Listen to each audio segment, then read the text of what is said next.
Flat लें, independent house या paint house? Budget तो मीडियम है, पर लॉन्ग टर्म प्लान के लिए क्या सही रहेगा? आप लोगों ने अपनी ज़िंदगी में बहुत बार घर खरीदने के बारे में सोचा होगा और बहुत लोगों ने तो 1 घर, 2 घर या 3 घर खरीद भी लिया होगा। बहुत सारे ऐसे भी लोग होंगे जो घर खरीदने की सोच रहे होंगे। इंटरनेट पर और ख़ास करके यूट्यूब पर बहुत सारी ऐसी एडवाइस देखने को मिलती है जो होम बायर्स के लिए टारगेटेड है। बहुत बार ये ऐसी कन्फ्लिक्टिंग इन्फॉर्मेशन भी देते हैं या एडवाइस देते हैं जिससे होम बायर्स कंफ्यूज भी हो जाते हैं। इस वीडियो में हम इसी टॉपिक पर फिनेंशियल डिसीजन का क्वालिटेटिव और क्वांटिटेटिव एनालिसिस करेंगे। इस वीडियो को देखने के बाद आप लोगों को होम बाइंग के बारे में बहुत सारी जानकारियां ऐसी मिलेंगी जिससे आप सही डिसीजन लेने में कैपेबल होंगे। यही नहीं, मैंने जिस एक्सेल फाइल का इस्तेमाल इस वीडियो को बनाने के लिए किया है, वो भी आपसे शेयर करूँगा, जिससे आप अपने होम बाइंग सिनेरियो का कैलकुलेशन डिटेलिंग के साथ कर सकते हैं।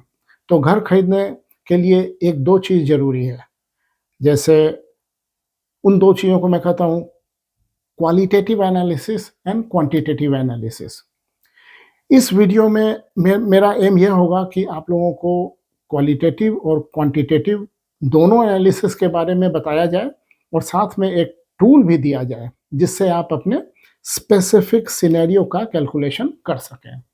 और यह सब करने के दौरान हम एक ऐसी मिथ को भी बस करेंगे जो गलत एडवाइस मिलने के कारण आप लोगों को सही लगता है। तो ज़्यादा देर नहीं करते हुए सीधा-सीधा एक सिनेरियो के अंदर जाते हैं। तो यहाँ हमारे हीरो हैं mister x. Mister x India के एक शहर में रहते हैं, 5 साल से जॉब में हैं, कुछ सेविंग्स भी कर रखी है और वो एक घर खरीदना चाहते हैं। लेकिन उनके मन में बहुत सारे ऐसे प्रश्न हैं, जिसके कारण उनके मन में हमेशा एक कन्फ्यूज़न रहता है। जैसे क्या अभी घर खरीदना ठीक होगा? और घर खरीदने के बाद क्या मैं 20-30 साल के लिए फँस जाऊँगा? या मेरे लिए अच्छा इन्वेस्टमेंट होगा या नहीं? होम लोन की कंडीशंस क्या होगी? और फ्यूचर में वह कंडीशन कैसे चेंज करेगी? इसका जवाब हम क्वांटिटेटिव एनालिसिस से देने की कोशिश करेंगे। मैं जब यूट्यूब देख रहा था तो उसमें बहुत सारा कन्फ्लिक्टिंग एडवाइस भी दिया गया है। कुछ लोग कहते हैं कि घर खरीदना ठीक नहीं, इन्वेस्टमेंट पॉइंट ऑफ व्यू से, और कुछ लोग बोलते हैं कि नहीं, यह तो बहुत अच्छा है। मैं आप लोगों को ऐसा कुछ भी नहीं कहूँगा कि यह ठीक है या नहीं है। मतलब मैं शुरू में कोई स्टैंड नहीं लूँगा। वन शू फिट्स ऑल वाला कांसेप्ट ठीक नहीं होता। जो डिसीज़न मेरे लिए सही हो सकता है, वो आपके लिए सही नहीं भी हो सकता है, एंड वाइस वर्सा। तो मैं आप लोगों के सामने बस वो टूल प्रेज़ेंट करूँगा और कुछ चीज़ें जो सोचनी चाहिए, यह बताऊँगा। कैलकुलेशन और एनालिसिस से जो बातें सामने आएँगी, उन बातों का ही को ही बेस बनाकर कोई डिसीज़न कैसे लिया जाता है, ये बताऊँगा। याद रखिए, डिसीज़न मेकिंग सबसे ज़्यादा ज़रूरी स्किल है, जो चाहते या ना चाहते हुए भी सब लोगों को अपनी ज़िंदगी में करना ही पड़ता है। चलिए अब स्पेसिफिक पर आते हैं। मिस्टर एक्स के पास 5 लाख रुपए की सेविंग है। उन्होंने एक घर या फ्लैट आइडेंटिफाई किया है, खरीदने के लिए जिसका दाम 1 करोड़ रुपए है। उस फ्लैट की दूरी उनके अभी के ऑफिस से लगभग 10 किलोमीटर है। अभी तक मिस्टर एक्स ने कार नहीं खरीदा, बस एक बाइक से ही चलते हैं। और भी बहुत सारे स्पेसिफिक्स हैं, जैसे उनकी जॉब परमानेंट है कि नहीं, और आगे इस ऑफिस में उनके काम करते रहने का प्लान भी है कि नहीं, ट्रांसफरेबल जॉब है कि नहीं, वगैरह वगैरह। लेकिन इन चीज़ों के बारे में हम लोग बाद में बात करेंगे, अभी नहीं। और अब डायरेक्ट अपने एक्सेल शीट में चलते हैं, जो मैं आपको बाद में शेयर भी कर दूंगा।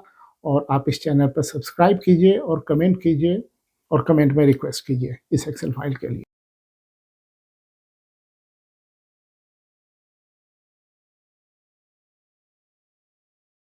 आइए एक्सेल में देखते हैं। ओरिजिनल कैलकुलेशन के लिए ये मैंने एक एक्सेल शीट बनाया है। इसमें जितने भी कैलकुलेशन दिए हुए हैं, वो कोई भी बैंक हो, ICICI, axis bank, HDFC, irrelevant of any bank, the home loan का कैलकुलेशन ऐसा ही रहता है। और ईएमआई इक्वल मंथली इंस्टॉलमेंट का कैलकुलेशन भी ऐसा ही रहता है। और जितना आप इंटरेस्ट पे करेंगे, क्या आपका प्रिंसिपल अमाउंट जाएगा। तो आइए अब ये समझते हैं। यहाँ 1 करोड़ का मिस्टर एक्स ने लोन लिया घर खरीदने के लिए। कहते हैं कि लोन का टर्म है 30 साल। 30 साल मतलब 360 महीने। सो 360 महीने वो पेमेंट करता ही रहेगा। और हर बार एक फिक्स्ड अमाउंट ईएमआई का होगा जो कि वो पे करता रहेगा। इस केस में हमने लिया है 80,500 के आसपास। 30 साल तक उसको पेमेंट करना है। 9% इंटरेस्ट रेट है। ये जो इंटरेस्ट रेट है वो ऑफ कोर्स बैंक पर डिपेंड करता है और वेरी कर सकता है। बहुत ज़्यादा वेरी नहीं करता है किसी कंट्री में, लेकिन थोड़ा बहुत ऊपर नीचे वो वेरी कर सकता है। लेकिन यहाँ एग्जांपल के लिए मान लिया 9% ले लेते हैं। 9% पर ईयर। तो ओपनिंग बैलेंस था 1 करोड़, मतलब 100 लाख। 360 महीने का total duration of the loan, मतलब लोन कितने समय तक चलेगा। 9% पर ईयर इंटरेस्ट के हिसाब से 1 साल तक का टोटल इंटरेस्ट हमारा आ रहा है लगभग 8 लाख या लगभग 9 लाख। लगभग 9 लाख आ रहा है। और उस 9 लाख को थोड़ा बहुत तो डिफरेंसेस है उसमें, लेकिन ऑलमोस्ट इक्वल ही बता हुआ है। थोड़ा बहुत डिफरेंस इसलिए आ रहा है, कम इसलिए हो रहा है क्योंकि हर महीने आप कुछ ना कुछ प्रिंसिपल पेमेंट भी कर दे रहे हैं। जिससे क्या हो रहा है कि जैसे कि पहले 1 करोड़ का लोन लिया, पहले महीने 5,500 का पेमेंट कर दिया, तो अगले महीने के कैलकुलेशन या दूसरे महीने के कैलकुलेशन के लिए वो 5,500 रुपीज इसमें से माइनस होगा, क्योंकि अब उतना ही रिमेनिंग अमाउंट बैंक के पास बचा है इंटरेस्ट लगाने को। तो उस पर इंटरेस्ट लगाएगी बैंक, तो वो थोड़ा कम होगा। ठीक है, तो ऐसे ही। लेकिन ओवरऑल ये 9% के हिसाब से चल रहा है पर एनम। तो अगर पूरे 30 साल तक आप पेमेंट करते हैं तो इंटरेस्ट पेमेंट आप कितना करेंगे? इंटरेस्ट पेमेंट आप करेंगे 1.89 करोड़।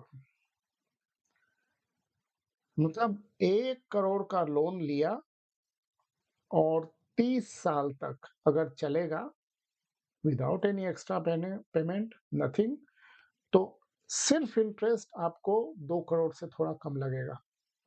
1 करोड़ 90 लाख के आसपास लगेगा। तो ये भी बहुत सोचने वाली बात है कि इंटरेस्ट काफ़ी लगता है, बहुत लगता है। ये इंटरेस्ट शुरू में और ज़्यादा लगता है। जैसे आप देखिए, इंटरेस्ट धीरे-धीरे चेंज होता जाएगा। जैसे ये है इंटरेस्ट का कॉलम, धीरे-धीरे चेंज होता जाएगा, कम होता जाएगा। क्यों? क्यों कम होगा? क्योंकि आपका रिमेनिंग प्रिंसिपल जो आपने बोरो किया है बैंक से, वो भी कम हो रहा है। क्यों? क्योंकि हर साल आप प्रिंसिपल पेमेंट भी कर रहे हैं बैंक को। ईएमआई जो आप पे कर रहे हैं वो हमेशा वही रहेगी, लेकिन अब देखिए ये बीच का 230वें इंस्टॉलमेंट का या 230 महीने के बाद जो पेमेंट है वो दिखा रहा है। तो शुरू में हमने देखा था सिर्फ 5,500 रुपीज आप प्रिंसिपल पे कर रहे थे, लेकिन 230वें महीने में आप लगभग 30,000 प्रिंसिपल पे करेंगे। जो इंटरेस्ट पेड है वो पहले था 75,000, अब सिर्फ 50,000, मतलब वो घट रहा है। तो और सबसे अंत में आते आते वो बहुत कम रह जाएगा इंटरेस्ट। ये interest in the last year, मतलब 30 साल के बाद 360वां इंस्टॉलमेंट जब देंगे तब वो भी इंस्टॉलमेंट 80,500 ही होगा, उसमें कोई कमी नहीं होगी। लेकिन उस लास्ट इंस्टॉलमेंट में आपका प्रिंसिपल बहुत ज्यादा होगा। और जो भी रिमेनिंग आपका बचा उस पर जो इंटरेस्ट लगेगा वो माइनस 600 रुपीज के आसपास प्रिंसिपल लगेगा। तो एक बात नोट करने की है, इंटरेस्ट शुरू में बहुत ज्यादा लगता है फॉर एनी गिवन ईएमआई। किसी भी दिए गए ईएमआई या मासिक किस्त भी जिसे कहते हैं, शुरू में इंटरेस्ट बहुत ज्यादा लगता है क्योंकि आपका बोरोड प्रिंसिपल शुरू में बहुत ज्यादा रहता है, वो धीरे धीरे कम होता है। तो ये एक बात बहुत इंपॉर्टेंट बात है समझने की। चलिए अब थोड़ा इस ग्राफ पर भी ध्यान देते हैं। ये ग्राफ एक kind of base line scenario है जहां कोई भी एक्स्ट्रा पेमेंट नहीं किया जाता है, और इंटरेस्ट का तो आपने पैटर्न देखा ही, शुरू में ज्यादा लगता है, बाद में बहुत कम लगता है। और ये पूरा का पूरा जो एरिया है, ऑरेंज एरिया, नारंगी कलर का एरिया, वो ये दिखाता है कि सारा पेमेंट कैसे कैसे हुआ। तो यहाँ डॉलर में लिखा है लेकिन वो डॉलर वो देखने की जरूरत नहीं। ये 300 इस एक्सिस में मंथ्स दिखा रहा है 360, और यहाँ पेमेंट दिखा रहा है। और कैसे कैसे हमारा ओवरऑल मतलब वो इम्प्रूवमेंट हो रहा है या फिर कैसे कैसे पेमेंट हो रहा है, उस हिसाब से कैसे कैसे लोन धीरे धीरे धीरे धीरे घट रहा है, ये शो करता है। ये एक्चुअली ये चूंकि बेस लाइन सिनेरियो जहां हम कोई भी एक्स्ट्रा पेमेंट नहीं कर रहे हैं, हमें 30 साल तक पूरे पैसे देने होंगे। ये तो मैंने शुरू में दिखाया था कि 1 करोड़ के लोन लेने पर 1.89 करोड़ सिर्फ प्रिंसिपल देना होगा। मतलब कि जितना आपने लोन लिया उससे लगभग दुगुना आपको इंटरेस्ट देना होगा। मतलब समझिए कि एक्स्ट्रा पैसा देना होगा। तो इसके बाद आते हैं, एक सिनेरियो बनाते हैं क्योंकि ये सिनेरियो बहुत इंपॉर्टेंट है। अगर हम एक्स्ट्रा पेमेंट करते हैं तो वो सारा एक्स्ट्रा पेमेंट प्रिंसिपल अमाउंट को घटाने में चला जाएगा। जैसे धीरे धीरे हम लोग थोड़ा सा सिनेरियो बढ़ाएंगे, मतलब सिनेरियो में एक्स्ट्रा पेमेंट बढ़ाएंगे। तो हर साल अगर हम 1 लाख रुपए एक्स्ट्रा पेमेंट करते हैं हर साल, मतलब ईएमआई तो दे ही रहे हैं, जो दे रहा है वो दे रहे हैं, उसमें कोई कमी नहीं है, लेकिन उसके अलावा 1 लाख हर साल एक्स्ट्रा पेमेंट करते हैं। तो इससे क्या फर्क पड़ेगा? बहुत बड़ा फर्क पड़ेगा। ये देख लीजिए, आपका जो लोन का ड्यूरेशन है 360 महीने नहीं रह जाएगा, 253 मंथ्स तक ही आपको पेमेंट करना पड़ेगा। नहीं, 251 मंथ्स में आपका लोन पूरा हो जाएगा अगर आप 1 लाख रुपए एक्स्ट्रा पेमेंट कर रहे हैं हर साल। तो टाइम सेव्ड क्या है? 109 महीने, जबकि 9 ईयर्स एंड 1 मंथ के लगभग आपको कम पहले ही खत्म हो जाएगा आपका लोन। और इंटरेस्ट में क्या फर्क पड़ेगा? ओरिजिनल इंटरेस्ट कितना था? ओरिजिनल इंटरेस्ट था 1.89 करोड़ जो आप 30 साल में देंगे, लेकिन अब सिर्फ 1 लाख हर साल एक्स्ट्रा पेमेंट करने पर आप लोन खत्म होने तक कितना इंटरेस्ट पे करेंगे?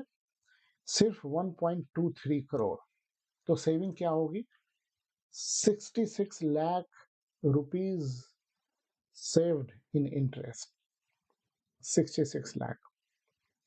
तो अब आपने देखा, 1-1 लाख हर साल जब आप पे करेंगे तो टोटल कितना पे कर रहे हैं? लगभग 25 लाख एक्स्ट्रा पे कर रहे हैं। और आपको इंटरेस्ट भी बच रहा है। तो ये एक ह्यूज बेनिफिट है। और इसमें क्या है कि सेविंग कितना अच्छा होता है ये भी दिखाता है। एक सिनेरियो और रन करते हैं। मान लिया कि आपके पास थोड़ी सेविंग्स ज़्यादा है और हर साल आप 2 लाख एक्स्ट्रा पेमेंट करते हैं। मैं फिर से बता देता हूँ, ये हर साल आप जैसे 9.6 लाख तो रेगुलर पेमेंट कर ही रहे हैं और सिर्फ 2 लाख और एक्स्ट्रा भी कर दे रहे हैं। तो उससे क्या फ़र्क पड़ेगा? अब ये देखिए ग्राफ में अपने आप को अपडेट कर लिया। 2 लाख हर साल एक्स्ट्रा पेमेंट करने पर आपको 160 महीने पहले आपका लोन खत्म हो जाएगा। मतलब 13 इयर्स 4 मंथ्स पहले ही आपका लोन खत्म हो जाएगा। और इंटरेस्ट पर क्या फर्क पड़ेगा? जहां ओरिजिनली हम 1.89 करोड़ इंटरेस्ट में दे रहे थे, अब सिर्फ 94 लाख देना पड़ेगा। तो सेविंग कितना हुआ? लगभग 95 लाख रुपीज। तो लगभग आधा मान लीजिए आप, हाफ। ये हाफ होने से क्या हुआ? इफेक्टिवली आप देखिए, एक्स्ट्रा पेमेंट करने से क्या होता है, आप बस आधा ही इंटरेस्ट पे करेंगे और लोन भी आपका जल्दी खत्म हो जाएगा। आप ऐसा कह सकते हैं कि जब आधा ही इंटरेस्ट पे करेंगे तो ये जो इंटरेस्ट रेट है वो भी आप मान सकते हैं कि लगभग इफेक्टिवली आधा ही होगा, यानी लगभग 4.5% का ही इंटरेस्ट है। आपने देखा कि जल्दी पेमेंट करने के कितने सारे फायदे हैं। और जैसा मैंने कहा कि ये एक्सेल फाइल का जो कैलकुलेशन है वो दुनिया का कोई भी बैंक हो, कैसा भी हो, होम लोन देती है, यही कैलकुलेशन रहेगा और कुछ नहीं हो सकता है, क्योंकि ये कंपाउंड इंटरेस्ट पर बेस्ड कैलकुलेशन है। तो मैं आपको शेयर कर दूंगा अगर आप ईमेल भेजेंगे और सब्सक्राइब करेंगे तो। इसके और भी अच्छा एक बात और, जैसे हर कंट्री में कोई ना कोई ऐसा लॉ होता है जिसमें अगर आप इंटरेस्ट पे कर रहे हैं किसी लोन पर तो फिर आपको टैक्स बेनिफिट मिलता है। तो वो टैक्स बेनिफिट लेने के लिए कुछ ना कुछ लोन तो रहना चाहिए। अगर आपके पास कोई लोन नहीं है तो मतलब ये आप ज़्यादा टैक्स दे रहे हैं। तो हर कंट्री का वैरी करता है। अगर कंट्री में मान लिया 10% टैक्स बेनिफिट हो, किसी कंट्री में 20%, 22%, 25%, जो भी हो, टैक्स बेनिफिट मिलता है। और ये टैक्स बेनिफिट जो भी आपको मिलता है, जैसे कि 16,500 पहले हुआ, तो पूरा साल का मिलाकर जो भी हो रहा है आप देख लीजिएगा, लगभग 2 लाख रुपए।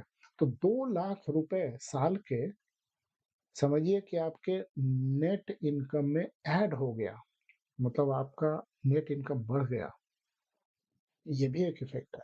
तो ये बहुत ज़रूरी कंसेप्ट है जो हर होम बायर को जानना चाहिए, क्योंकि रूल ऑफ द गेम तो यही है, जिस पर बैंक भी चल रही है आपको भी चलना है। ये बेहतर है कि आप रूल को समझें, क्योंकि अब रूल को समझेंगे नहीं तो फिर गेम कैसे प्ले कर पाएंगे। चलिए अब हम आगे की बात करते हैं। अब थोड़ा क्विक कंक्लूजन्स लेते हैं जो इस एनालिसिस से हम लोगों ने देखा। नंबर झूठ नहीं बोलते, इसलिए तो एनालिसिस जरूरी है। तो अभी जो हम लोगों ने देखा वो क्वांटिटेटिव एनालिसिस का एक पार्ट है। आते हैं क्वालिटेटिव एनालिसिस पर। दुनिया में ऐसी बहुत सारी चीजें हैं जिसको आप रुपए पैसे से नहीं तौल सकते।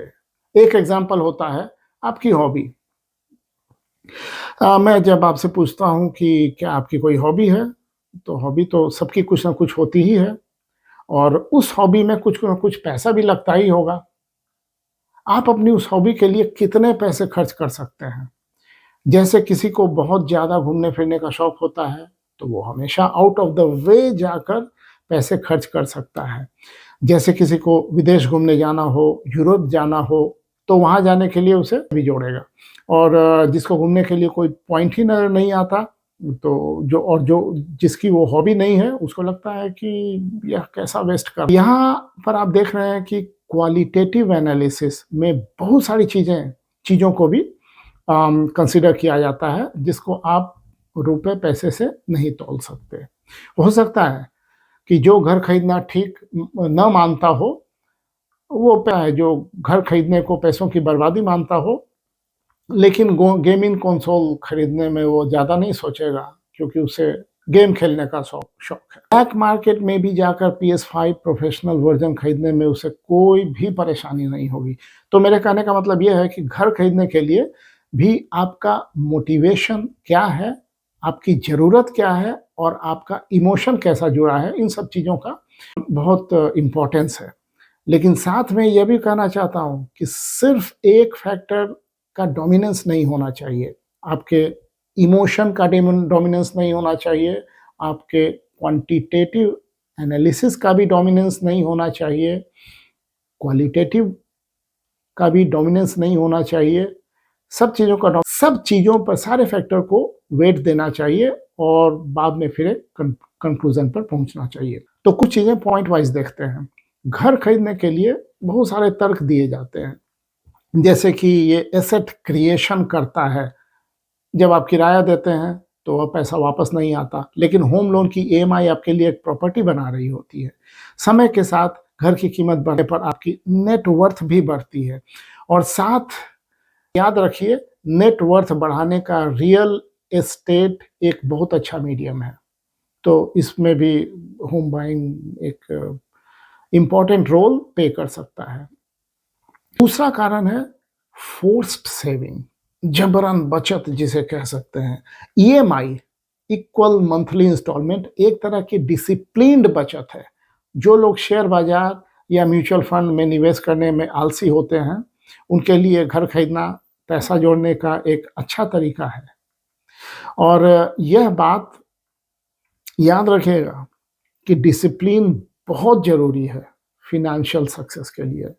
लोग कहते हैं कि मैं म्यूचुअल फंड में और शेयर बाजार में इन्वेस्ट करूंगा, लेकिन बहुत बार ऐसा होता है कि कुछ खर्च आते ही जो अवॉइडेबल भी होता है, लेकिन लोग सोचते हैं कि चलो 1-2 महीने के लिए SIP को रोक देते हैं, सिस्टेमैटिक इन्वेस्टमेंट प्लान को रोक देते हैं। क्यों? क्योंकि उसको रोकना बहुत आसान है, बस एक वेबसाइट पर जाना है, एक बटन क्लिक करना है। इस तरह कंसिस्टेंसी नहीं आ पाती। तो ये भी डेटा से प्रूव हो चुका है कि लोग अगर कोई फोर्स सेविंग नहीं करते तो उनके सेविंग करने का चांस बहुत घट जाता है। अगला एक कारण और है किराए से आज़ादी और स्थिरता, मीन्स स्टेबिलिटी। हर साल बढ़ते किराए और मकान मालिक की रोक टोक से आज़ादी मिलती है। रिटायरमेंट के बाद जब आपकी इनकम कम हो जाती है, तब आप अपने घर का होना सबसे बड़ा सहारा होता है। टैक्स बेनिफिट्स, इनकम टैक्स में छूट घर खरीदने का एक बहुत बड़ा कारण हो सकता है। यह एक वैलिड रीज़न है। इनकम टैक्स में छूट मिलने से क्या होता है? आपका इनकम बढ़ता है, तो यह भी बहुत बड़ा कारण है घर खरीदने का। घर खरीदने के खिलाफ भी बहुत सारे आर्गुमेंट दिए जाते हैं, जैसे कम रेंटल यील्ड, लो रेंटल यील्ड, जो इंडिया में बहुत जगह पाया जाता है। भारत के रिहायशी इलाकों में रेंटल यील्ड, सालाना किराया जो होता है, आमतौर पर केवल 2-3% होता है। 2-3% का मतलब क्या हुआ? 2-3% का मतलब हुआ कि अगर मान लिया 1 करोड़ का आप घर खरीदते हैं, जैसा कि मिस्टर एक्स खरीदना चाहते हैं, तो उस पर साल भर का किराया सिर्फ 2 लाख से 3 लाख ऑन द एवरेज। ऐसा रूल तो नहीं है, लेकिन ऑन द एवरेज। तो ये भी है। इसके मुकाबले अगर आप यही पैसा कहीं और निवेश करें तो रिटर्न ज़्यादा मिल सकता है, लेकिन बात फिर वही डिसिप्लिन की आ जाती है। नेट वर्थ बढ़ाना है तो कुछ सॉलिड इन्वेस्टमेंट जो लॉन्ग टर्म में हो वो तो करना ही पड़ेगा।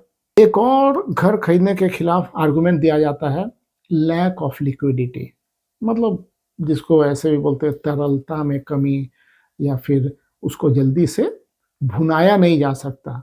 घर को बेचना एक लंबा प्रोसेस है। अगर आपको अचानक पैसों की ज़रूरत पड़ जाए, तो आप घर को रातों-रात तो नहीं बेच सकते, जबकि म्यूचुअल फंड का या फिर गोल्ड को तुरंत कैश किया जा सकता है। हाँ, ये बात तो सही है, बिल्कुल सही है, लिक्विडिटी के मामले में घर बहुत बढ़िया नहीं है। लेकिन ये बात तो आप जानते ही होंगे कि डाइवर्स इन्वेस्टमेंट करना चाहिए, सिर्फ़ एक चीज़ में नहीं। तो घर को सिर्फ़ एक इन्वेस्टमेंट पॉइंट ऑफ व्यू से नहीं देखना चाहिए। घर इन्वेस्टमेंट के अलावा और भी बहुत कुछ है।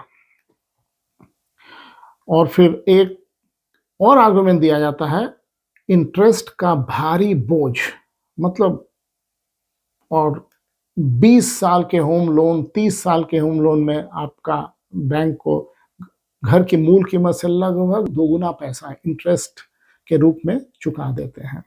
और ये हम वित्तीय रूप में भी या फाइनेंशियल रूप में भी यह कई बार घाटे का सौदा लगता है।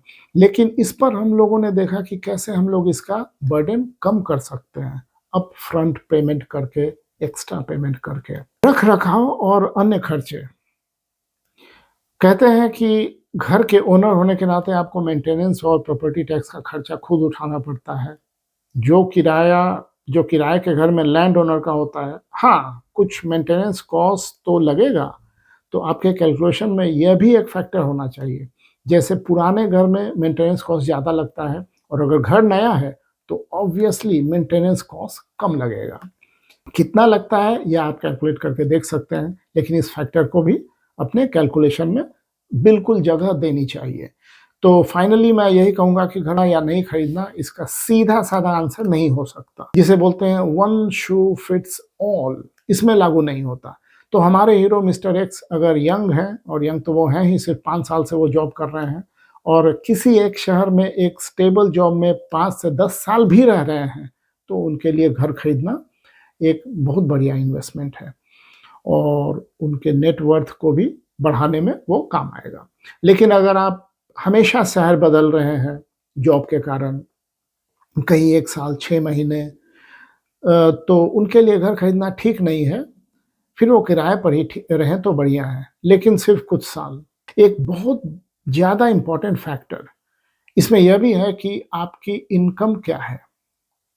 एक थंब रूल ये है कि अगर आपकी इनकम का सिर्फ 40%, 40% होम लोन के ईएमआई में जा रहा होता है, मतलब कि अगर आपका सालाना इनकम 1 करोड़ है और उसमें से 40 लाख आप हर साल ईएमआई पेमेंट के टुवर्ड्स दे रहे हैं या उससे कम दे रहे हैं, तो फिर होम लोन लेना सही है। आपको 60%, 70% देना पड़ता है होम लोन के ईएमआई के टुवर्ड्स, तो फिर मे बी घर खरीदना एक बहुत अच्छा ऑप्शन अभी के लिए नहीं है। अगर आपकी इनकम इतनी है कि आप घर का ईएमआई भी दे पा रहे हैं और साथ में कुछ इन्वेस्टमेंट भी कर पा रहे हैं शेयर मार्केट में या म्यूचुअल फंड्स में, तो फिर इट्स अ नो ब्रेनर। अब मैं अंत में एक बात और कहना चाहूँगा कि devil is in the details. इसलिए बहुत ज़रूरी है कि घर खरीदने से पहले qualitative as well as quantitative analysis किया जाए। इसके लिए एक यूज़फुल टूल तो है ही जो मैंने आपको दिखाया। तो सब्सक्राइब कीजिए इस चैनल को और अपना ईमेल आईडी भेजिए। मैं आपको एक्सेल शीट भेज दूँगा। अगर कोई क्वेश्चंस आता है तो हम लोग एक क्वेश्चन एंड आंसर सेशन भी करेंगे नेक्स्ट वीडियो में। See you in the next video.